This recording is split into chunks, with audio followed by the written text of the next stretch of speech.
à rester dans cet esprit d'adoration, tandis que nous prierons sur chair.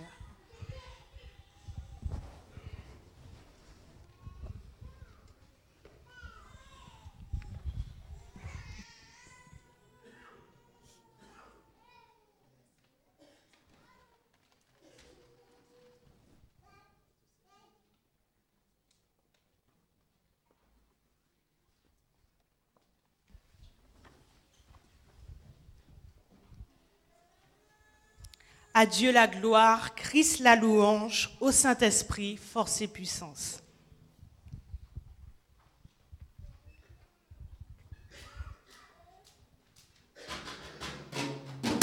À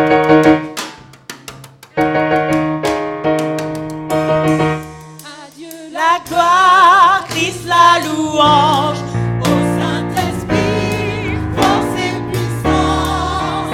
Amen, amen, amen.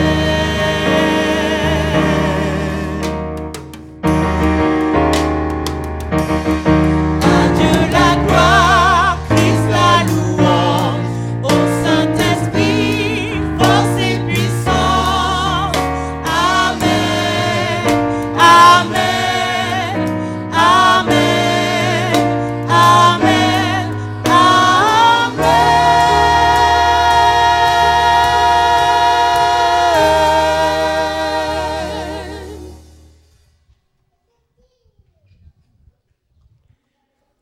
À Dieu le Père éternel, créateur de tout l'univers. À Dieu le Fils éternel, sauveur de l'humanité entière.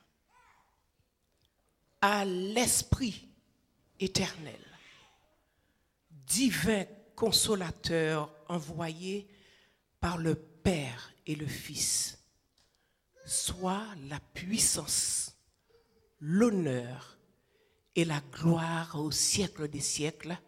Amen.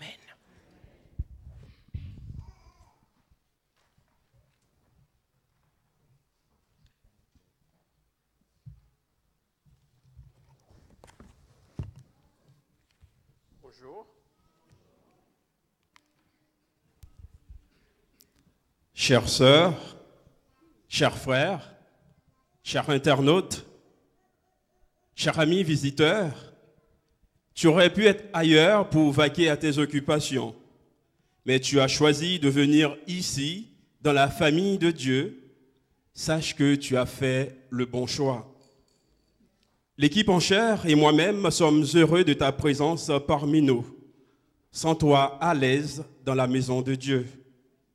Nous voulons te souhaiter à toi, ma sœur, à toi, mon frère, à toi, internaute, à toi, cher ami visiteur, une cordiale et chaleureuse bienvenue. Bienvenue à tous.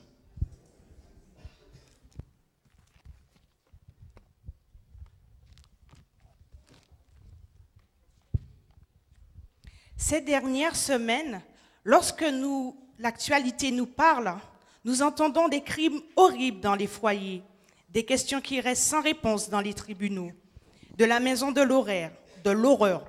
Bref, j'aimerais que le diable disparaisse, mais cela résoudra-t-il le problème du péché? Quand le péché est entré dans le monde, l'humanité a été contaminée et nous le sommes tous. C'est pourquoi, de même que par un seul homme, le péché est entré dans le monde, et par le péché, la mort. Et qu'ainsi, la mort a passé sur tous les hommes parce que tous ont péché.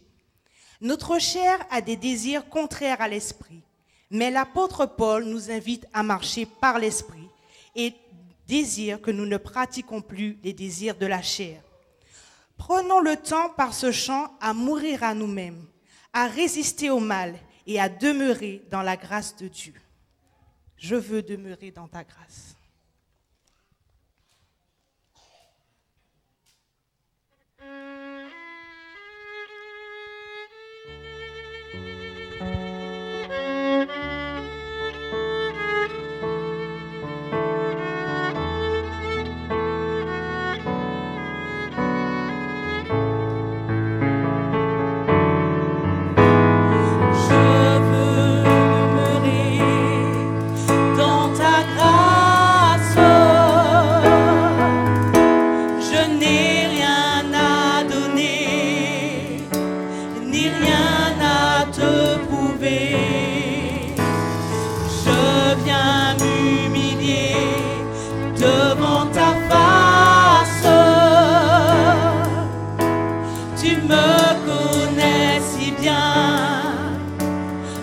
ne te cache rien.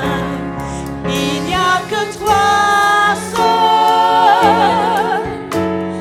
seul, ô mon Jésus, qui est connu mes craintes et mes frayeurs. Il n'y a que toi seul, ô mon Jésus, qui d'un regard vient apaiser mon cœur. Il n'y a que toi seul. Il n'y a que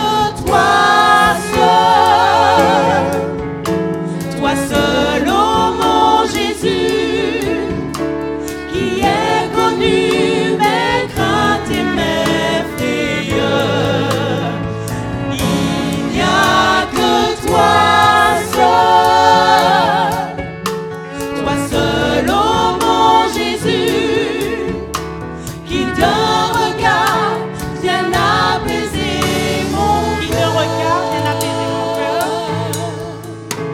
Qui d'un regard vient apaiser mon cœur. Qui d'un regard vient apaiser mon cœur. Je vous invite à vous prosterner.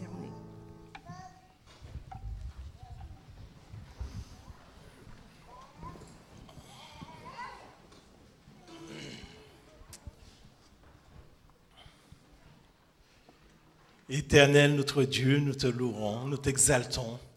Tu es celui qui a créé les cieux et la terre, celui qui nous aime, celui que d'un regard qui peut apaiser nos peurs. Dieu d'amour, Dieu miséricordieux, que ton nom soit élevé aujourd'hui parmi nous. Nous sommes là pour glorifier ton nom. Nous sommes là parce que nous te reconnaissons comme l'unique vrai Dieu. Alors nous te donnons, Seigneur, toute autorité dans ces lieux et surtout dans nos cœurs, Père. Nous voulons te contempler, goûter, voir combien tu es bon. Tu nous as bénis durant cette semaine, Seigneur. Ta bénédiction parfois peut nous surprendre parce que je sais que parmi nous, il y a de ceux qui ont passé des moments difficiles, qui sont en lutte, soit par la maladie, soit parce qu'ils ont perdu un proche, Seigneur. Et nous disons que tu bénis. Éternel, toi qui sais toutes choses, nous voulons, Seigneur, que tu puisses prendre autorité dans nos vies, parce qu'à travers la maladie, tu l'as dit dans ta parole, quand tu permets que ça arrive, tu veux aussi que ton nom soit glorifié à travers la maladie. Et mon cœur est touché parce que nous savons que nous avons une liste de prières où nous savons nos bien-aimés qui souffrent, qu'ils ont appris des mauvaises nouvelles et que là, Seigneur, ça les effraie. Mais nous voulons glorifier ton nom parce qu'aujourd'hui, Père, nous voulons te les recommander. Tu connais la liste que nous avons, Seigneur. Nous ne voulons pas énumérer des noms et des noms parce que nous ne voulons pas tomber dans la présomption, mais nous voulons croire, Seigneur, que d'un regard, tu es capable de nous relever. Alors, entends le sujet de nos cœurs, entends cette liste. Tous nos membres d'église, Seigneur, qui sont là, qui soupirent après toi, entends leurs prières, Seigneur. Aujourd'hui, jour de bénédiction. Ils ont traversé la neige, le froid pour venir te contempler parce que tu le mérites, Seigneur. Nous n'avons pas de mérite, c'est pour cette raison que nous nous cachons dans les bras de Jésus-Christ. Nous réclamons le sang de Jésus-Christ pour cela, pour que tu puisses entendre nos prières. Alors entends, Seigneur, soulage, guéris selon ta volonté, mais manifeste-toi dans tes bénédictions pour nous, Père. Nous voulons penser à notre pasteur Gaston Ferneau qui a perdu son père aussi. Fortifie-le, Seigneur, bénis-le abondamment, lui et toute sa famille en Martinique, Seigneur. Bénis cette famille abondamment. J'ai oublié de présenter les bénédictions que tu as déversées sur notre frère Willem Kossou, qui m'avait demandé de dire à l'église qu'il va bien et il sent la main de Dieu sur lui. Là aussi, que ton nom soit glorifié pour ce que tu fais pour ton fils. Dieu d'amour, Dieu miséricordieux, tu veux nous bénir aujourd'hui, c'est ça ton souhait. Nous ne voulons pas qu'il y ait d'obstacles devant nous. Tu as préparé la famille Germanie, Anne et Gabriel pour nous donner ta parole. Nous ne voulons pas passer à côté, puisque le thème de cette semaine, c'est toucher les familles pour Jésus, faire des disciples. Nous voulons, Seigneur, que chaque famille, les gens qui sont mariés, ceux qui vivent seuls, tu connais les situations, mais que chaque famille, Seigneur, nous soyons touchés par Jésus-Christ pour que nous soyons des disciples. Alors, Père, veuille ouvrir nos oreilles. Aide-nous à faire silence en nous-mêmes pour ne pas perdre, Seigneur, une seule miette de ce que tu as à nous donner.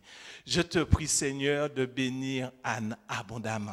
Bénis Gabriel aussi, qui auront à ouvrir la bouche pour ta gloire. Dieu d'amour, Dieu miséricordieux, que ton nom soit élevé. Merci pour le travail que tu nous donnes. Merci pour ceux qui recherchent du travail, pour cette volonté, ce désir qu'ils ont de continuer à chercher et surtout de continuer à s'appuyer sur toi.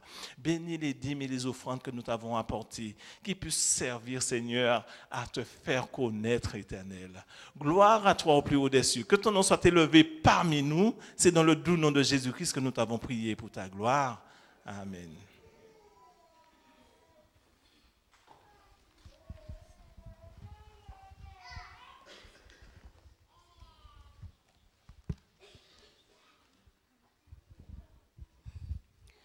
Lorsqu'une famille recherche une maison, elle prête d'abord attention au quartier, à son apparence extérieure, au nombre de pièces, à l'électricité, à la décoration et j'en passe.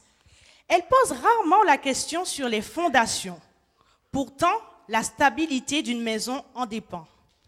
Lorsqu'un entrepreneur ne construit pas sa maison sur de solides fondations, elle est instable et risque d'être endommagée quand vient l'orage. Rappelons-nous que nous pouvons compter sur Jésus en toutes circonstances. Jésus, je peux compter sur toi.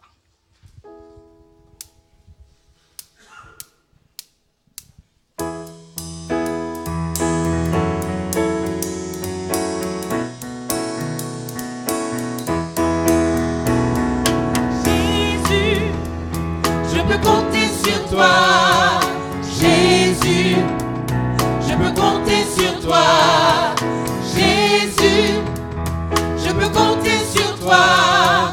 Oui, compter sur toi chaque jour de ma vie. Jésus, je peux compter sur toi. Jésus, je peux compter sur toi. Jésus, je peux compter sur toi. Oui, compter sur toi chaque jour de ma vie. Quand je suis découragé, que je me sens perdu, je recherche autour de moi un secours, un appui. Mais mon Jésus, tu viens vers moi, tu me tends la main.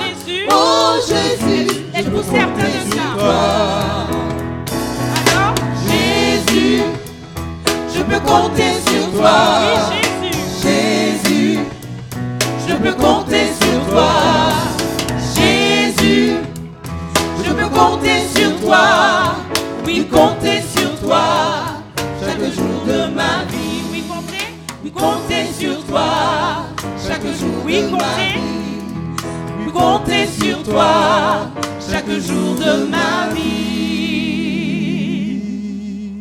Nos choix de chaque jour entrent dans la construction de nos maisons spirituelles. Nous avons comme manuel d'instruction la Bible et comme fondement Jésus. Oui, Jésus peut être la lumière, cette électricité dans nos maisons. Jésus peut être la vision, cette fenêtre où c'est que nous pouvons percevoir ou apercevoir le royaume de Dieu. Jésus soit le centre de nos vies.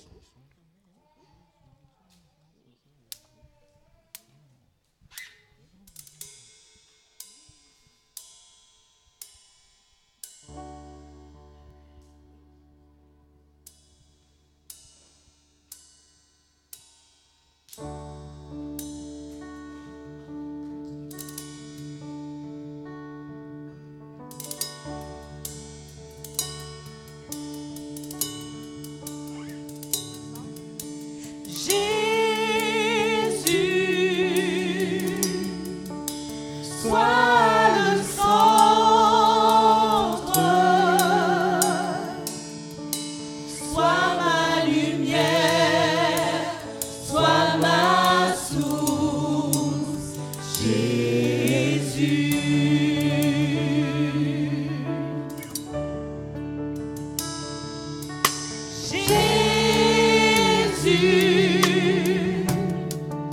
sois le centre, sois mon espoir, sois mon chant, Jésus. Sois le feu dans mon cœur, sois le vent dans mes voiles, sois la raison de ma vie, Jésus, Jésus. Jésus soit le centre.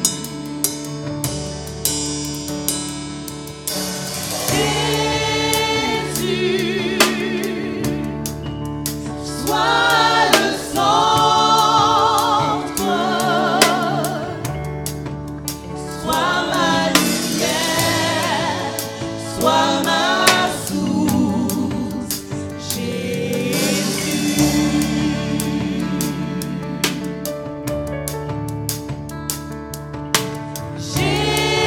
Jésus,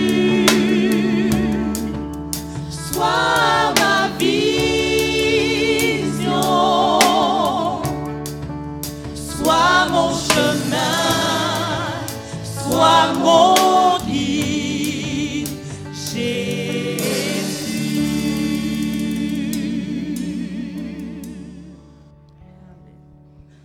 Voici un moment préféré pour les tout petits.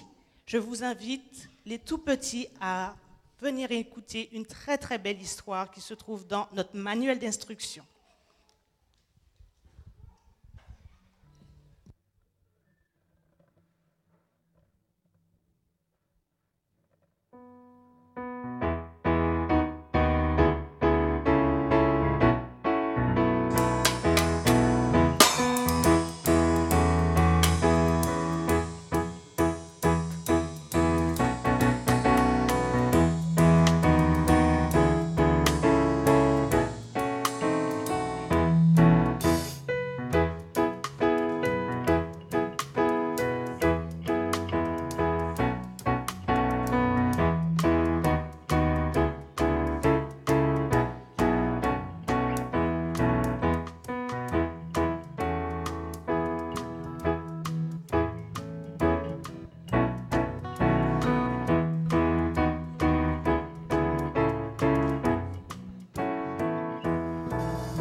Est-ce que ça va?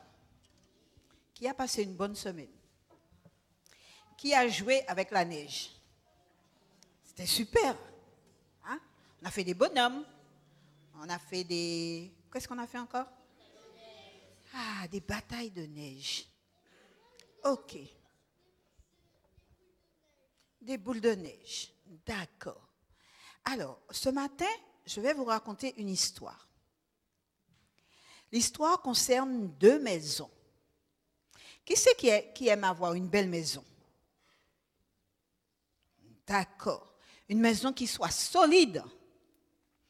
Eh bien, là, on avait deux maisons qui étaient semblables. Elles ont été faites toutes les deux en même temps. Il y en avait une qui était, toutes les deux, elles étaient agréables à être habitées. Et ne voilà-t-il pas qu'un jour, il y a eu une forte tempête. Et quand il y a une tempête, qu'est-ce qu'il y a, les enfants? Il y a de la pluie, il y a du vent, n'est-ce pas? Ça souffle fort le vent. Vous avez déjà vu, vous avez déjà entendu. Ça souffle très, très, très fort. Tu as déjà entendu. Eh bien, alors ces deux maisons, parmi ces deux maisons, avec cette tempête, il y en a une qui s'est écroulée. Et vous savez pourquoi? Elle n'était pas sur une bonne fondation. Alors, est-ce que quand on bâtit une maison, qu'est-ce qu'on doit faire d'abord? On doit creuser, aller aussi fond possible pour pouvoir mettre les fondations de la maison. C'est ce qu'un des propriétaires a fait. Il a creusé, il a mis sa maison, ensuite il a fait sa maison. Mais l'autre, qu'est-ce qu'il a fait? Il était paresseux. Donc il est venu, il a déposé sa maison, il est venu, il a pris la maison, il a déposé comme ça. C'est tout. Il n'a rien fait comme fondement. Et bien sûr, quand la tempête est arrivée, la maison elle s'est envolée avec le vent. Alors, nous les enfants, nous les parents aussi, quand on décide de suivre Jésus et qu'on laisse l'amour de Dieu remplir nos cœurs et guider nos vies, nous sommes semblables à l'homme qui a creusé et qui a posé les fondements sur le roc. Mais ceux qui n'obéissent pas, quels sont ceux qui sont obéissants parmi vous? Toujours obéissants? Ceux qui n'obéissent pas, ceux qui rejettent les commandements de Dieu, ceux qui sont menteurs, ceux qui font n'importe quoi, eh bien, ils ressemblent à l'homme qui est venu et qui a simplement déposé sa maison sur le sable. Alors, nous savons que dans les jours à venir, on aura aussi des terribles tempêtes. On aura des épreuves. On aura des torrents de tentation qui vont se déverser sur nous. Mais si nous avons choisi le bon fondement, si nous avons choisi de bâtir notre maison sur le roc, si nous avons choisi d'avoir notre vie remplie d'amour, car l'amour est un roc, il est éternel, il est comme Dieu, alors rien ne pourra nous arriver. Mais si on se montre désobéissant, on se montre superficiel, borné, on ne pense qu'à nous-mêmes, et à ce moment-là, quand les épreuves vont arriver, on ne serait pas capable de les supporter. On va s'écouler, on va tomber, on sera exactement comme l'homme qui a bâti sa maison sur le sable. Pourquoi? Parce que notre cœur n'aura pas d'amour dedans. Alors, les enfants, sur quoi et sur qui projetez-vous de bâtir votre maison? Sur quoi? Oui? Sur Jésus, exactement. Est-ce que vous allez bâtir votre maison sur le sable? Personne ne voudra bâtir sa maison sur le sable. Tu veux bâtir ta maison sur le sable? Ah, mais tu sais, si tu bâtis ta maison sur le sable, s'il y a une tempête, elle ne va pas résister, ta maison. Hein? Tu sais ça? Donc, le roc représente Jésus sur lequel chacun de nous peut bâtir sa maison. Si nous voulons que cette maison dure et qu'elle résiste, il faudra que l'on creuse profondément et qu'on trouve le roc qui est Jésus. Et pour cela, comment doit-on creuser? Qu'est-ce qu'il faut faire pour creuser profondément, les enfants? Il faut une pelle, oui. Il faut une pelle. Mais cette pelle, ça peut représenter quoi? Oui. Ça peut représenter Jésus aussi. Et ça représente aussi la parole de Dieu que l'on doit étudier, la leçon de l'école du sabbat que l'on doit faire tous les jours, le culte de famille aussi que l'on fait. Tout cela représente le roc sur lequel on peut s'appuyer quand les épreuves vont arriver. Alors, chers enfants, je vous demande chaque jour de bâtir votre maison sur le roc, de ne pas regarder ni à droite ni à gauche, de ne pas dire, ben, comme c'est plus facile d'être sur le sable, je vais rester sur le sable. Non, non, non, non, non, non. Il faut aller creuser, creuser, creuser pour pouvoir avoir les fondements qu'il faut quand nous serons dans les épreuves, n'est-ce pas? Alors, pour ce faire, je vais demander à un enfant de prier et de demander à Jésus de nous aider à bâtir sous le roc, c'est-à-dire à bâtir sous Jésus. Qui veut prier? Alors, on se met debout.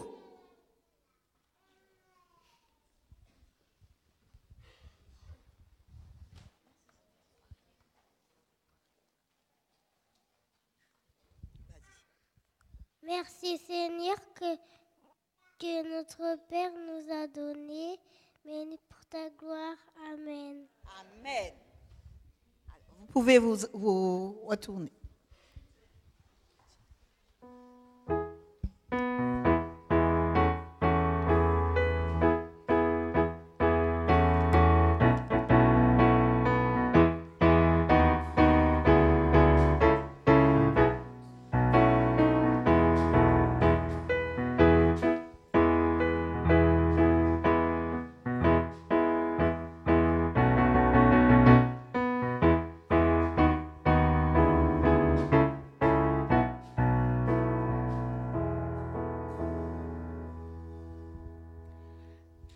Le récit de 2 Rois 4 nous parle de cette veuve désespérée, poursuivie par les créanciers et qui avait pour unique ressource un flacon d'huile qu'elle considérait comme presque rien. Cependant, ce rien donna lieu à un miracle. Sommes-nous arrivés à penser que nous ne valons plus rien ou que nous possédons rien? C'est lorsque nous vivons ce type d'expérience que Dieu peut commencer son œuvre en nous. Il suffit de reconnaître notre misère et de nous présenter à Dieu comme une offrande sincère afin qu'il accomplisse ce miracle. Alors, le manque deviendra abondance, la misère, prospérité. Remercions le Seigneur pour sa fidélité, sa bonté envers nous pour chaque jour. Remercions ensemble le Seigneur.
Loué pour sa bonté, car il est digne.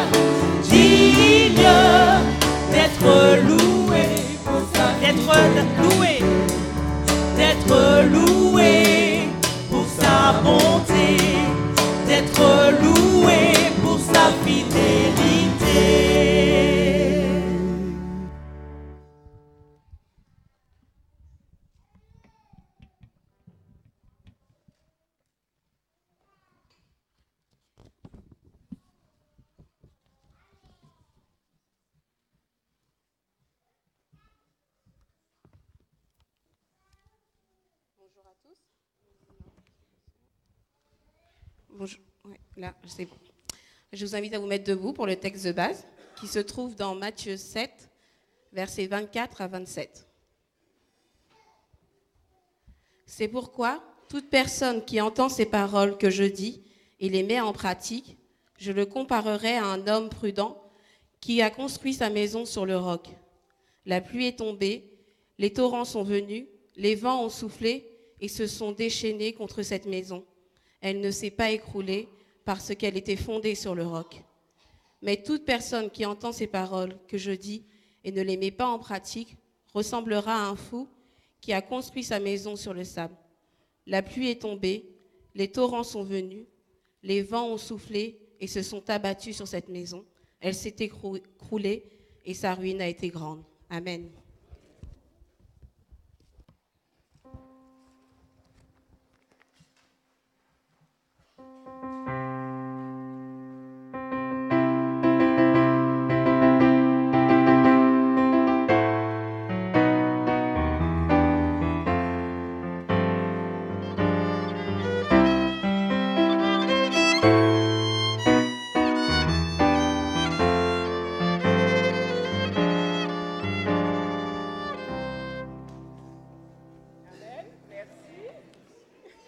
Merci beaucoup. Merci encore.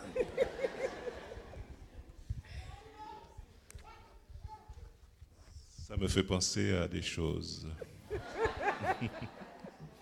L'autre jour, chérie, tu te souviens? Ouais. C'était trop bon ça. Oui. Comment ça? Oui.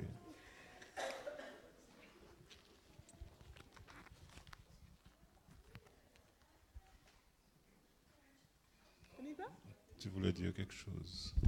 Oh, attends. J'ai été touchée, très touchée.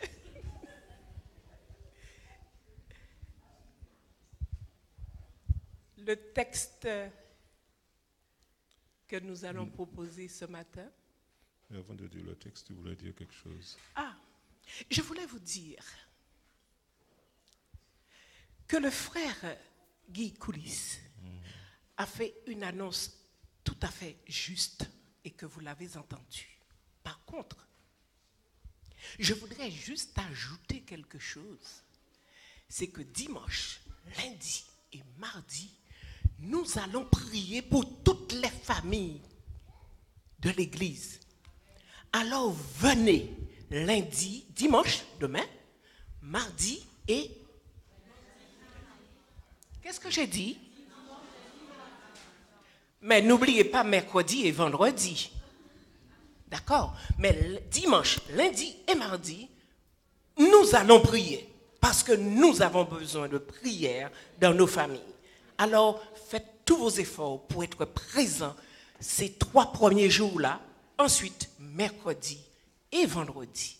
Et bien sûr, pour couronner le tout, samedi prochain, si Dieu veut, soyez là. Le texte qui a été choisi dans le cadre de la semaine du foyer chrétien a été préparé par notre frère Willy Oliver ainsi que son épouse Eliane. Eliane et Willy Oliver sont responsables du ministère de la famille à la conférence générale adventiste du 7e jour, où ils ont le siège dans le Maryland, aux États-Unis, bien entendu. Je vais vous raconter une petite histoire. Il s'agissait d'un petit garçon. Quel âge tu as, chérie? Ah, c'est exactement l'âge qu'il me fallait. 6 ans. Un petit garçon comme toi. Rappelle-moi ton prénom. José Élie. Ah ben, il y a eu un petit garçon comme toi, José Élie, qui allait s'amuser avec ses copains. Mais les copains étaient en retard. Tu veux me regarder, chérie? Voilà. Les copains étaient en retard. Alors, qu'est-ce qu'il a fait?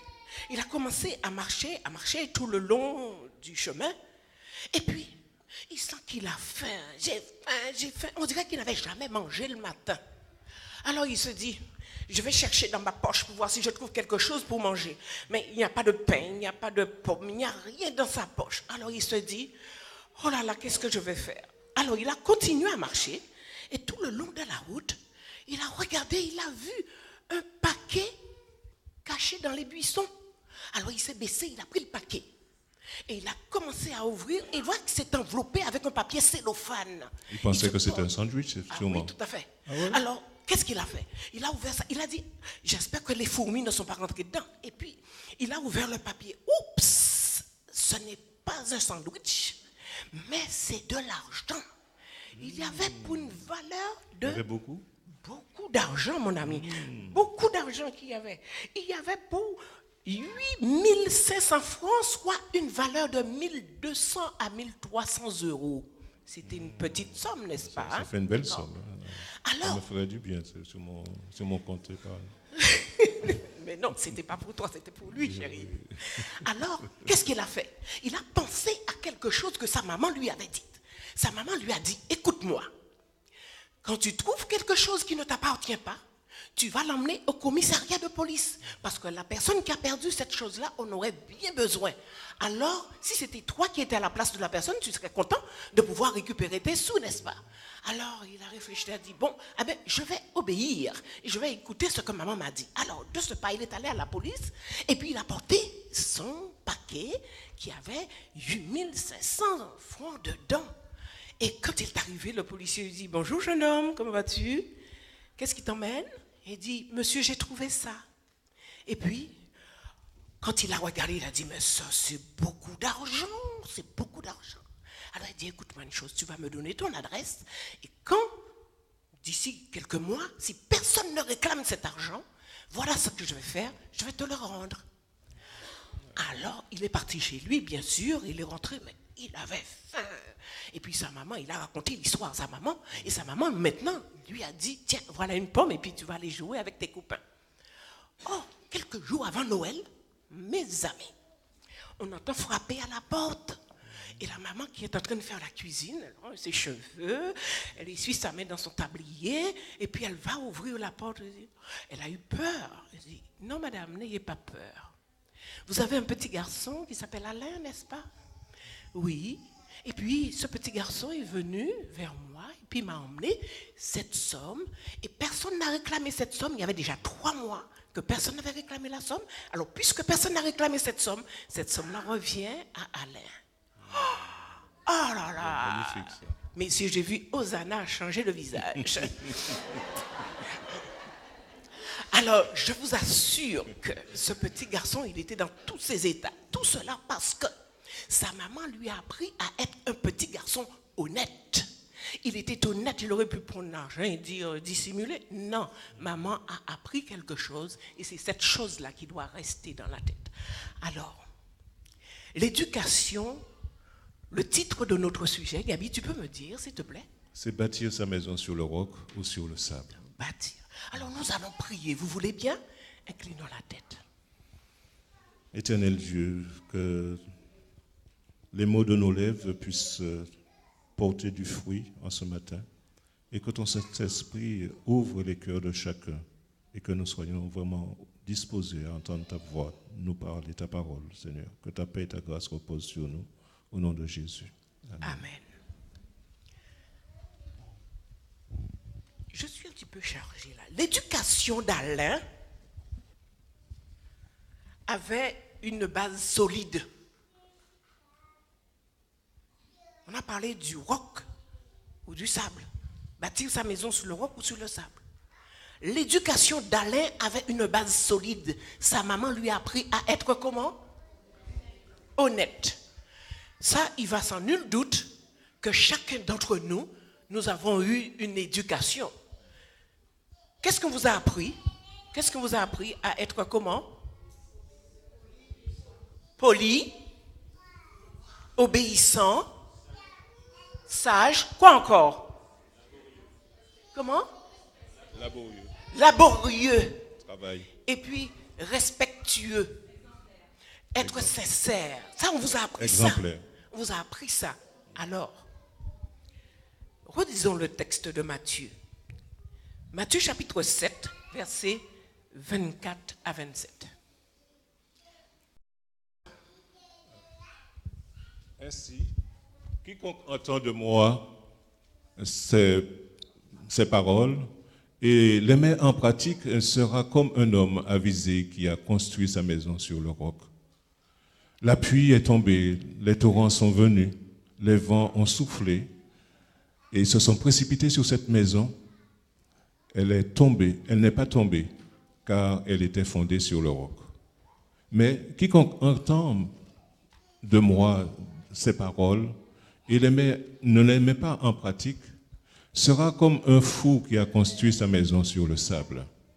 La pluie est tombée, les torrents sont venus, les vents ont soufflé et se sont abattus sur cette maison. Elle est tombée et sa chute a été grande. C'est ainsi que Jésus a terminé son dialogue sur le sermon sous la montagne. Et il a parlé, son discours était important, il a parlé sur l'éthique du royaume des cieux, en notant cette parabole pour ses disciples, et ces enseignements-là sont relatés dans le chapitre 5 au chapitre 7 de Matthieu.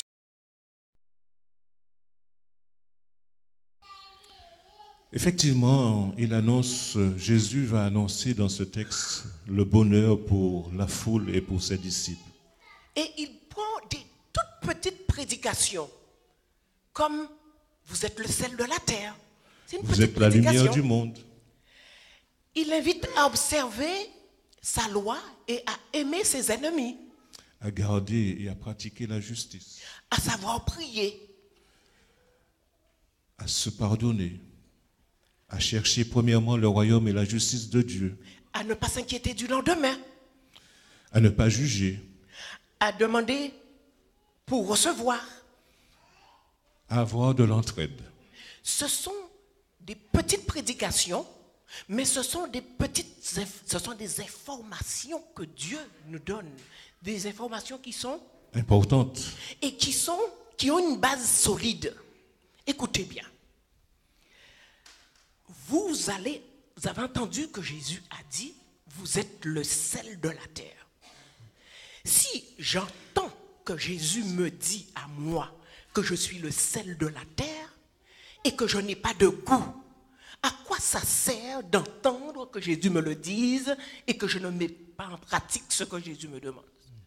Si Jésus me demande d'être la lumière du monde et que je suis ténèbres, comment puis-je pouvoir croire que je peux avancer avec lui? Il est très important, nous dit Ellen White. Dans Jésus-Christ à la page 218, beaucoup de gens se croient chrétiens simplement parce qu'ils souscrivent à quelques formules théologiques, mais ils n'ont pas introduit la vérité dans la vie pratique. Ils n'ont pas fait d'elle l'objet de leur foi et de leur amour. C'est pourquoi ils n'ont pas reçu la puissance et la grâce, fruit de la vérité sanctifiante. On peut faire profession de croire à la vérité, mais si l'on n'en devient pas plus sincère, plus aimable, plus patient, plus pénétré de pensées célestes, on est une malédiction pour soi, même pour le monde. On peut faire profession de foi, dit-elle, de croire à la vérité. Je crois à la vérité. Mais si l'on n'est pas sincère dans ce que l'on fait, dans ce que l'on dit, si on n'est pas plus aimable, si on n'est pas plus patient, plus pénétré des pensées célestes, on devient une malédiction pour les autres et pour soi-même aussi. Un commentateur biblique qui se nomme Matthieu Henry considère que les auteurs des évangiles montrent que grâce à une parabole, que le fait d'entendre les enseignements du Christ ne nous rendra pas plus heureux. Vous avez entendu? Le fait d'entendre un enseignement ne nous rend pas heureux. Ce qui nous rend heureux, c'est si nous écoutons et si nous, et nous les les mettons mettons en pratique. Et Voilà. Il faut les mettre en pratique. Ce qu'on entend, Il faut le mettre il faut en le pratique. mettre en pratique. Si on ne le met pas en pratique, eh bien, c'est peine perdue. Cette bénédiction se trouve aussi dans le mariage. D'une certaine façon, La vie chrétienne et la vie conjugale sont relativement semblables. aujourd'hui, de nombreux chrétiens oublient totalement que le mariage a été établi par Dieu dès le commencement. Et que c'est une institution capitale. En effet, dans Genèse chapitre 2, verset 18, Nous pouvons lire, le Seigneur Dieu dit qu'il n'est pas bon que l'homme soit seul. Je lui ferai une aide semblable à lui. et au verset 24, il dit ceci. C'est pourquoi l'homme quittera son père et sa mère et s'attachera à sa femme et les deux deviendront une seule chair. Une seule chair, Scellé par quoi? l'amour, Mais oui, chérie. scellé Une par l'amour. seule chair scellée Par par l'amour. l'amour. Que l'homme, donc, Ne sépare pas ce que Dieu a uni. ce que vous venez d'entendre, ce sont des impératifs. On l'entend, mais il faut le mettre en pratique.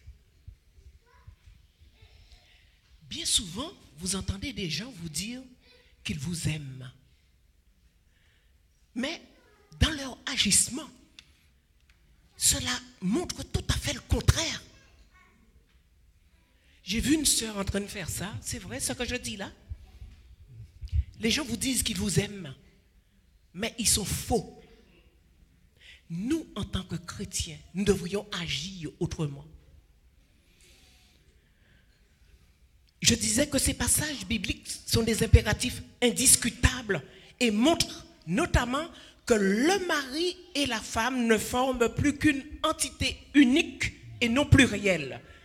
Cette norme biblique définit donc le lien qui doit unir un homme et une femme. Et rien d'autre. Et ce lien qui unit un homme et une femme, effectivement, comme nous l'avons dit tout à l'heure, C'est l'amour. Pourquoi? Parce que nous sommes en présence d'un Dieu qui est amour. Tout ce qui ne correspond pas à cela est d'origine humaine, mais pas divine. Et cela n'est pas en harmonie avec le modèle qui a été établi par Dieu dans le jardin d'Éden. De plus, le but de Dieu est que le mariage dure toute une vie. C'est le plan que Dieu a voulu pour chacun. De nous. Dieu enseigne aux chrétiens de s'aimer les uns les autres. Dieu le Père nous enseigne à aimer et il a envoyé son Fils unique pour le salut de l'humanité. Dieu le Fils nous a enseigné à nous aimer en donnant sa vie pour nous et en nous recommandant de nous aimer les uns les autres. Le Saint-Esprit nous enseigne à nous aimer les uns les autres en déversant l'amour de Dieu dans le cœur de chacun de nous. Peut-être que vous vous demandez pourquoi j'ai ceci. Mon mari ne le sait pas. J'ai pris ça juste avant de partir. Quand vous me voyez avec ça, qu'est-ce que ça vous dit? Elle me fait des cachotteries. Qu'est-ce que ça vous dit, ça? Oui, mais j'étais pas très... Oui, ça c'est du quoi? Du dafalgan. Ça sous-entend que j'ai peut-être un petit mal de tête ou quelque chose là. Je suis partie aux Antilles et mon mari a mis mes médicaments pour moi dans mon sac. Et quand j'arrive aux Antilles, je trouve un petit mot dedans, dans les médicaments. C'est pas mignon tout ça? Tu veux nous dévoiler, c'est ça? Ma fleur des îles. D'accord.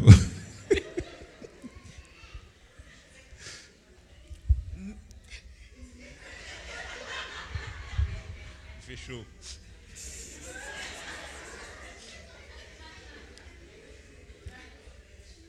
Merci pour le parfum que Dieu te permet de dégager. C'est écrit, c'est vrai ce que je dis, Foggy. C'est pas un mensonge. Hein? Et puis qu'est-ce qu'il a mis à côté? Gabriel, avant, je t'aime. On prouve à quelqu'un qu'on l'aime. Et moi, j'étais très loin de lui. Mais en ouvrant ma boîte de médicaments, j'avais l'impression qu'il était là, à côté de moi, tout près de moi. Il faut prouver aux gens que vous les aimez.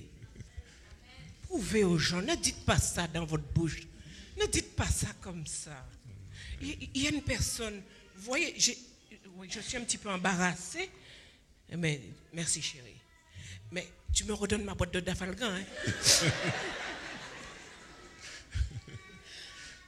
Alors là, sur mon portable, si ça, moi c'est pas mon truc hein, ça, hein, mais alors il viendra ou il viendra pas, parce qu'il est un petit peu rebelle. Voilà, il est venu. Alors je reçois un petit message, mais ce petit message-là n'était pas de mon mari, c'est d'une personne de l'église d'ici, de Pierrefitte, et qui m'envoie ce message. Aimer quelqu'un, c'est penser à lui. Penser à lui, c'est le considérer. Le considérer, c'est le soutenir. C'est le soutenir, c'est prier pour lui. Prier pour lui, c'est lui vouloir du bonheur. Et c'est ce bonheur-là que je te souhaite chaque fois que je pense à toi. Je veux vous assurer que cela m'a mis du baume au cœur. Et la personne se reconnaîtra que vraiment tu m'as fait du bien. Je ne te regarde pas, je sais que tu es dans la salle, mais tu sais. Merci. Alors, la leçon la plus importante que l'on puisse apprendre à l'école de la foi, c'est l'amour, mes amis. Apprenons à aimer, mais l'amour réciproque. Moi, si j'aimais seulement Gabriel et que Gabriel ne m'aimait pas, comment ça aurait été? Avec les membres d'église aussi, quand on vous dit je t'aime, et qu'on ne sent pas le retour, on ne sent pas ça, on ne le sent pas, alors on est obligé de se poser la question, est-ce qu'il m'aime vraiment? Je vois deux personnes en face de moi là, je ne les regarde même pas là. Sous l'inspiration divine, l'apôtre Paul rédigea ce passage que nous trouvons dans 1 Corinthiens, chapitre 13, les versets 1 à 8. Peux-tu me le mettre, s'il te plaît, ma chère? Quand je parlerai les langues des humains et des anges, si je n'ai pas l'amour, je suis une pièce de bronze qui résonne et une cymbale qui retentit. Quand j'aurai la capacité de parler en prophète, la science de tous les mystères et de toute la connaissance, quand j'aurai même toute la foi qui transporte des montagnes, si je n'ai pas l'amour, je ne suis rien. Quand je distribuerai mes biens et quand je livrerai mon corps pour en tirer fierté, si je n'ai pas l'amour, cela ne me sert à rien. L'amour est patient, l'amour est bon, il n'a pas de passion jalouse. L'amour ne se vante pas, il ne se gonfle pas d'orgueil, il ne fait rien d'inconvenant, il ne cherche pas son propre intérêt, il ne s'irrite pas. Il ne tient pas compte du mal. Il ne se réjouit pas de l'injustice, mais il se réjouit de la vérité. Il pardonne tout. Il croit tout. Il espère tout. Il endure tout. L'amour ne succombe jamais. Vous savez une chose? Il y a beaucoup de personnes qui vous disent qu'ils vous aiment aujourd'hui parce que tout va bien. Mais demain, pour peu qu'il y ait un petit problème, un petit couac, les gens ne vous aiment plus. L'amour est la base de tout. Mais il est important que cet amour-là soit accompagné de Jésus, de l'amour de Dieu, de la présence de Dieu en nous. Parce que sans cet amour-là, rien à faire. On vous dit ça aujourd'hui, Et demain, parce qu'il y a eu un petit problème, je ne t'aime plus. Ça fait plus de 40 ans qu'on s'aime. On continuera à s'aimer. Veux-tu? 44 ans bientôt. 44 ans bientôt. Merci, on va continuer. Merci. Nous formons le peuple de Dieu et nous avons reçu des dons spirituels pour l'édification de l'Église, bien entendu. Cela concerne toutes les relations humaines, y compris la relation conjugale. Nous ne pouvons parler d'amour sans vivre l'essence de l'amour et mettre en pratique ses vertus dans la relation la plus étroite et la plus intime qui soit. Alors, pourquoi tant de couples chrétiens oublient-ils quel est l'objectif de Dieu pour leur union? Pourquoi estiment-ils que l'amour doit être une option? En ce qui concerne le mariage, désirons-nous bâtir sur le roc ou sur le sable? Parlons-nous le langage des humains quand nous avons lu le texte de 1 Corinthiens 13. Quand je parlerai la langue des humains et des anges, si je n'ai pas l'amour, je suis une pièce de bronze qui résonne ou une cymbale qui retentit. Parlons-nous le langage des humains et des anges simplement pour nous faire remarquer et faire semblant d'être spirituels? Ou faisons-nous preuve de bonté, d'amabilité, de patience, de douceur? À ceux qui veulent se marier, à ceux qui sont mariés, avant de faire des choix, quels que soient, il est nécessaire de se tourner vers Jésus. Dieu qui a créé les êtres humains pour qu'ils vivent ensemble et qu'ils s'aiment, a déclaré dans Genèse chapitre 2, verset 18. Il n'est pas bon que l'homme soit seul. Je lui ferai une aide semblable à lui. Et Paul affirme dans 1 Corinthiens 7, le verset 2, que chacun ait sa femme et que chaque femme ait son mari. Vous avez bien entendu? Que chacun ait sa femme et que chaque femme ait son mari. Parce que bien souvent, nous avons plusieurs femmes ou bien nous avons plusieurs maris. Ou nous sommes, on appelle ça comment là? Polygamie? Polygame. Ou bien nous sommes aussi dans l'inceste. Il y a des choses que nous faisons et que Dieu n'apprécie pas. Alors, prenez ce livre, Ce que croient les adventistes. Prenons ça comme valeur, comme éthique de vie, pour que nous puissions, quand nous entendons quelque chose, que nous soyons sûrs de mettre cette chose-là en pratique. Ce n'est pas quand on mettra quelque chose en pratique qu'on sera sauvé. Parce que le Seigneur Jésus nous a sauvés déjà. Mais il nous a demandé d'observer. Ça ne sert à rien d'entendre les choses et de ne pas les mettre en pratique. Toujours dans 1 Corinthiens chapitre 7, versets 10 et 11, il est dit: à ceux qui sont mariés, j'ordonne, non pas moi, mais le Seigneur, que la femme ne se sépare point de son mari. Si elle est séparée, qu'elle demeure sans se marier et qu'elle se réconcilie avec son mari et que le mari ne répudie point sa femme. Vous savez que le divorce ne fait pas partie du plan de Dieu. Mais il y a des exceptions. Des exceptions. Si un mari est violent, si une femme est violente, vous savez qu'il y a des femmes qui battent leur mari. Peut-être pas à Pierrefitte. Mais il y a des maris qui battent leur femme, il y a des femmes qui battent leur mari.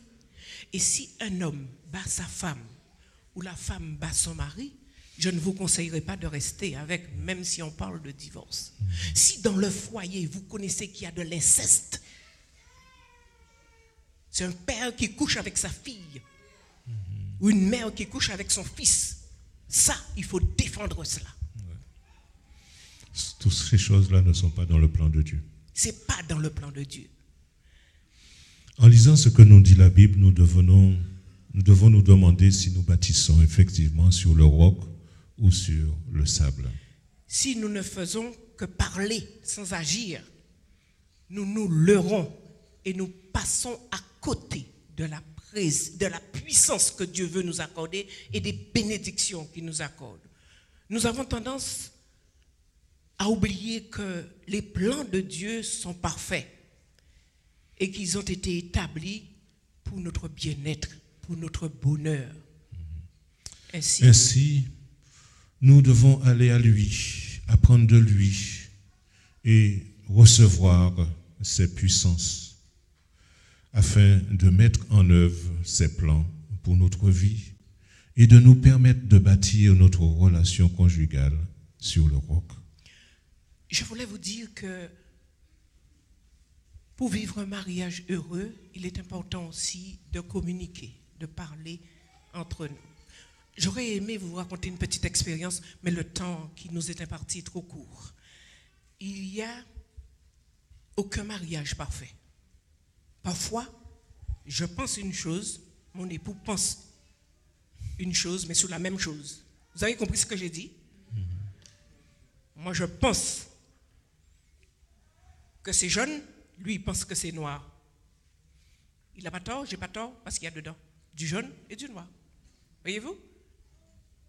Comment qu'on gère ça? Il faut trouver trois quarts de jaune et un quart de noir. Ça, on a communiqué, c'est ça. Il y a 3 quarts de jaune et un quart de noir. OK?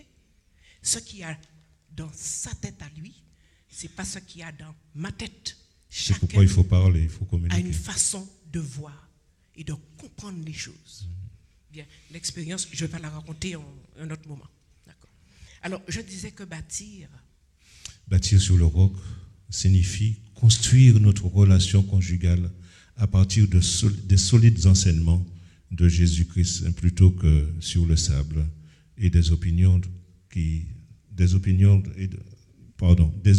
de celles qui viennent des médias sécularisés. Alors, ce n'est pas tout ce que nous entendons. Il ne faut pas bâtir notre union, notre vie de couple sur ce que nous entendons. Mais nous devrions bâtir notre vie de couple sur la parole de Dieu. Merci. Bâtir sur le roc signifie rester en relation avec Jésus, être soutenu par le Saint-Esprit en communiquant avec lui chaque jour. Par l'étude de la parole de Dieu. Par la prière. Et la prière. Par l'étude de la parole de Dieu et par la prière. Ainsi, nous pouvons nous conformer à la volonté de Dieu.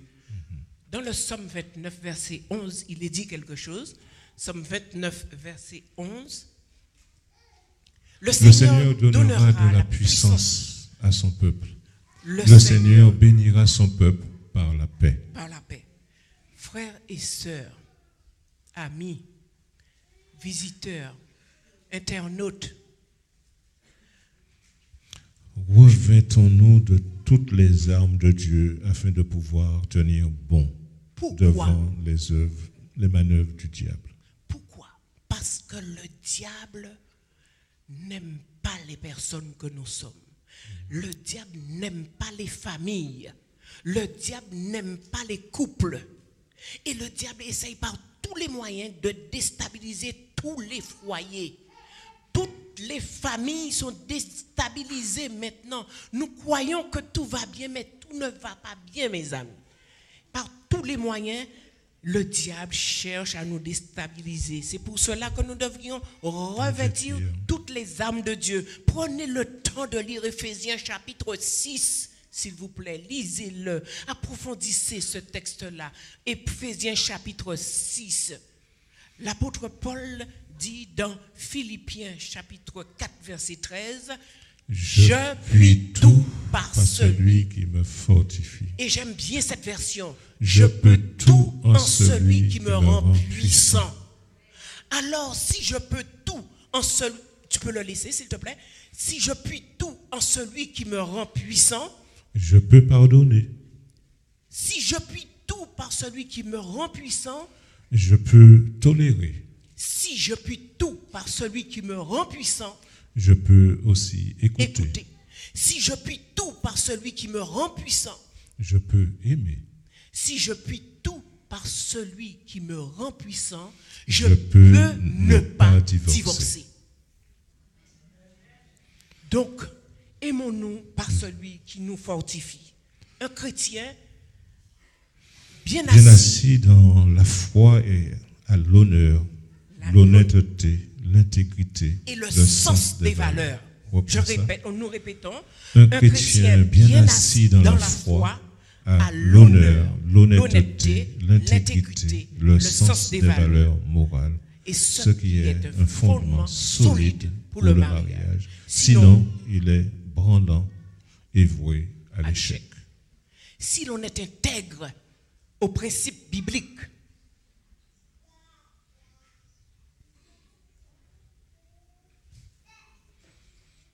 je n'ai pas parlé, j'ai montré. Si l'on est intègre aux principes bibliques et chrétiens, si l'homme et la femme ont les mêmes valeurs, Ils auront une base solide dans leur mariage. l'amour doit trouver sa racine, non pas dans les émotions. Aujourd'hui, je t'aime et puis demain, moi non plus. Mais l'amour doit être un principe que nous trouvons cité dans la parole de Dieu en relation avec ce 1 Dieu Corinthiens qui est amour. 1 Corinthiens 13. Et dans 1 Corinthiens 13. Avec Jésus au milieu, un mari Il sait aimer sa femme, et une femme, sait aimer son mari. l'amour Toujours de Dieu, avec Jésus au milieu. l'amour de Dieu est un principe. Il ne peut pas faire autrement que de nous aimer. Dans le foyer, Attends, Gabi et moi, nous nous sommes mariés. Nous aurions pu être divorcés depuis longtemps. Mais nous avons un principe. j'ai décidé de l'aimer. Hein. Voilà. J'ai J'ai décidé de l'aimer. décidé d'aimer. Le tempérament est fort, mais j'ai décidé de l'aimer. Alors décidons d'aimer aussi nos frères et sœurs de l'Église. Nous parlons de couple. Et lorsqu'on décide quelque chose, vous savez que Dieu est, comme on a dit, la relation avec Dieu aussi, qu'on a les mêmes valeurs. Dieu, justement, ajoute à notre décision son amour pour chacun de nous. Amen. Nous sommes un couple. Je parle de couple. Nous parlons de couple. Mais entre frères et sœurs, quand on a décidé de s'aimer, même si il y a quelque chose qui ne va pas, il faut continuer à s'aimer. Il faut voir la personne, parler avec. Parce qu'avec Jésus au milieu, l'amour de Dieu est ce principe-là qui nous tient debout. Dans le foyer, cette qualité d'amour met la sérénité, met la paix, la tranquillité. De la même façon que cela met la sérénité, la tranquillité, la paix dans le foyer, cela met aussi la sérénité, la paix, la tranquillité dans l'église. Si ça ne va pas dans les foyers et qu'on vient dans l'église, on apporte tout ce que l'on a de mauvais dans le foyer, on l'apporte dans l'église. Est-ce que vous pensez que l'église peut avancer, peut aller de l'avant? Notre Dieu est un rocher qui nous donne la sécurité, la protection. Il est immuable. Il est éternel. Qu'il soit celui sur lequel chacune de nos familles veuille désormais bâtir sa vie. Que nous puissions bâtir sur Jésus-Christ. Que Dieu nous aide à bâtir sur le roc de son amour pour le reste de notre vie. Amen. Amen. Que Dieu vous aide à bâtir sur le roc de son amour pour le reste de votre vie. Amen.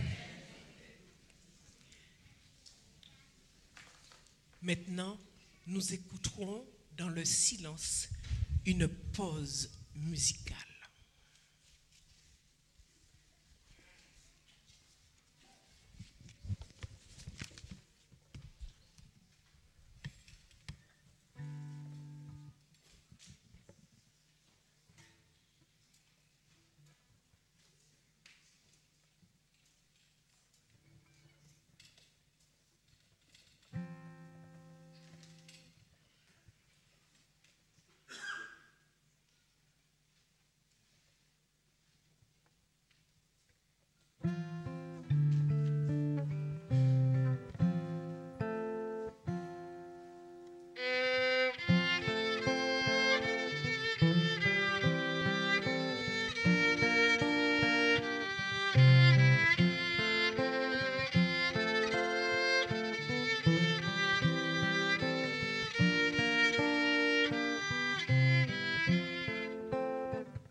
J'invite l'Église à se mettre debout pour la prière.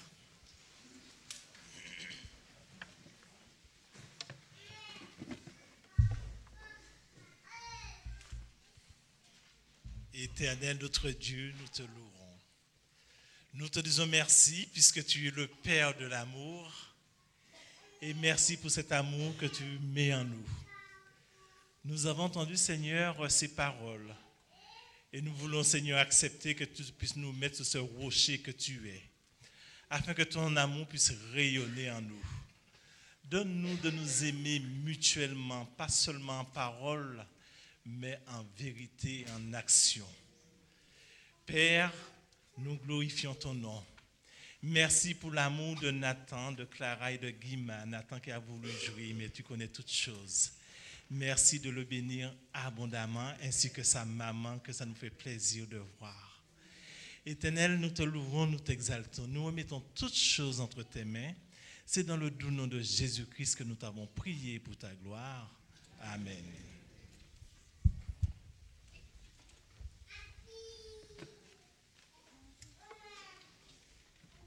Que l'Éternel te bénisse et qu'il te garde.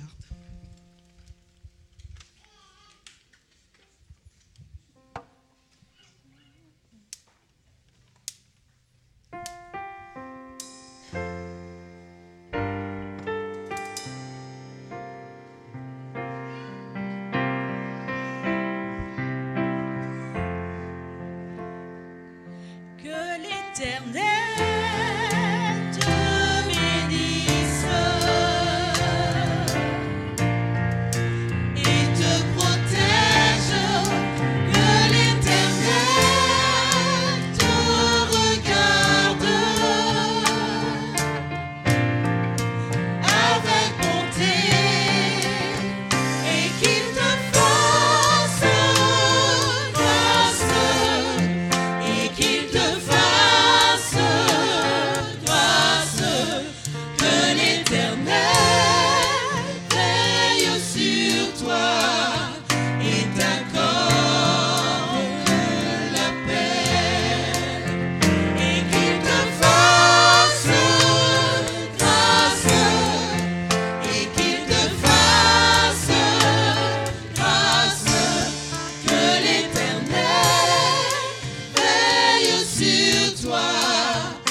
Recevons la bénédiction. Oui, que l'Éternel t'accorde sa paix et qu'il tourne sa face vers toi et qu'il te bénisse. Qu'il te donne cette conviction que tu es aimé et qu'il se sert des membres d'Église pour te donner cet amour. Allons dans la joie, dans la paix du Seigneur, au nom de Jésus-Christ. Amen.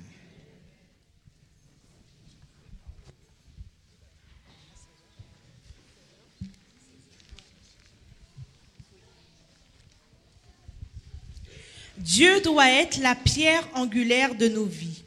Il est celui qui donne un sens à tout ce que nous écoutons, disons ou faisons. Si nous l'écartons, il y aura un trou dans nos vies que rien ni personne ne pourra occuper. Il désire par-dessus tout que nous soyons le temple où il demeure. Qu'il en soit ainsi. Nous chanterons « Qu'il en soit ainsi » avant de nous séparer. Et je rappelle le baptême qui aura lieu à 16h.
Tu as voulu des enfants heureux, qu'il en soit